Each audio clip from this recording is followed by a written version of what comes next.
We can start to see the light at the end of the tunnel. We're at a point where we are now ready to finish up our entire project. What we've been able to do is been able to look at most of the options on the Mailings tab, from creating envelopes and labels to working through all of the different steps of creating a mail merge, whether it be using the wizard or doing it by hand. We can even do things like making sure that we can see the fields. For example, we can turn on highlight merge fields so we can actually see where they are in the document. If it's well written, it might be otherwise hard to see. There are some tools under Preview Results that we can use, especially if we're not using the Mail Merge Wizard, that allow us to move back and forth between records, to actually find certain recipients, and we can even run an auto check. This will do a couple of things. It will first of all let us do a kind of sample merge to see if there are any errors, as well as set options on what to do if there are errors, how to handle those. Should it just ignore them or do something else? We are ready, though, to move to the right-hand edge, and as we know by now, the ribbon is usually logically organized, and that means the last step of a mail merge should be on the right-hand side, and indeed it is. Remember, though, that we started using the wizard, so let's go ahead and finish up with the wizard as well. We'll go ahead and click to our last step, which is to complete the merge. If we were creating email, the links would be different. It would say, for example, go ahead and create the email, and it would at that point ask us which field contained the email address, as well as what we wanted our subject line to be.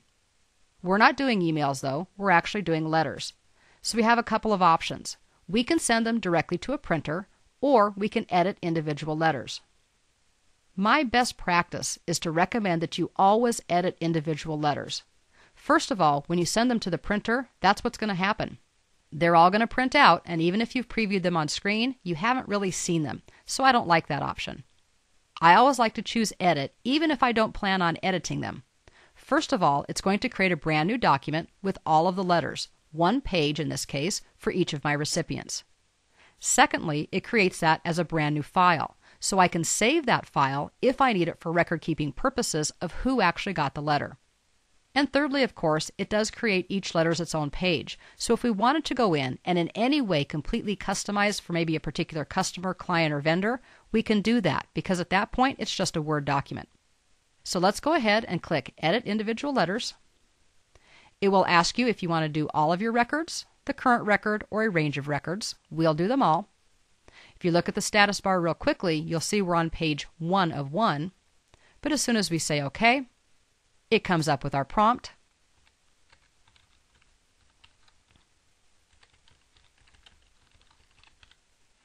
We'll say OK. And we actually see our prompt again. There's actually a good reason for this. I'm not sure if you noticed, and sometimes I just don't show you things so we can learn things the hard way because you tend to learn them better. When we create a prompt, there's an option that says, do you want to be prompted only once? We didn't check that. So we're going to be prompted for every letter. Here's a little trick though. If you get to this point and go, oh, I didn't set that up right, copy and paste is your friend. Type what you want, make a copy, then we can simply continue to say OK, and we can just do Control V to paste through the rest of these. Now fortunately there aren't a lot of them.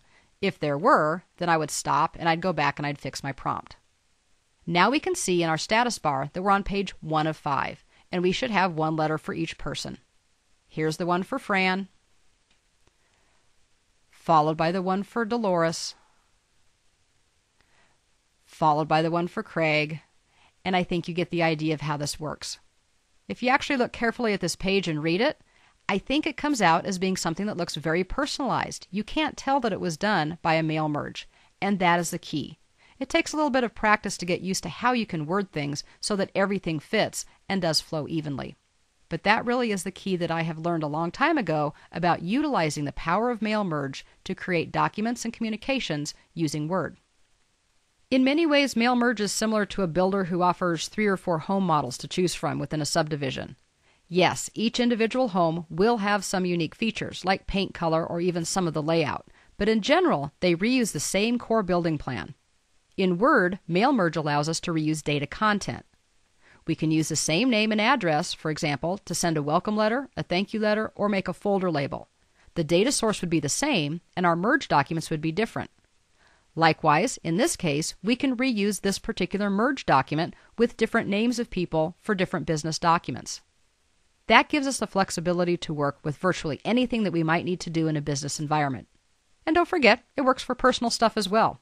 How many of you have ever gotten one of those holiday letters where it says, "Dear family and friends"? Wouldn't it be nice if you could actually customize it a little bit more? Now you can. No matter how big or small the project, whether it's a document or a building, buildings, for example, have to go through several types of inspections before it's allowed to be occupied. There are the city inspectors who look for code violations to be sure it's safe, all the way down to new homeowners who do a walkthrough. They point out all of the features they think should be changed, cosmetic or functional.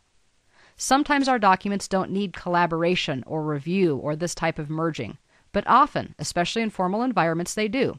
And Word provides a nice variety of tools to allow us to do so in the easiest possible way, including the all-important basics like spell checks, grammar checks, and even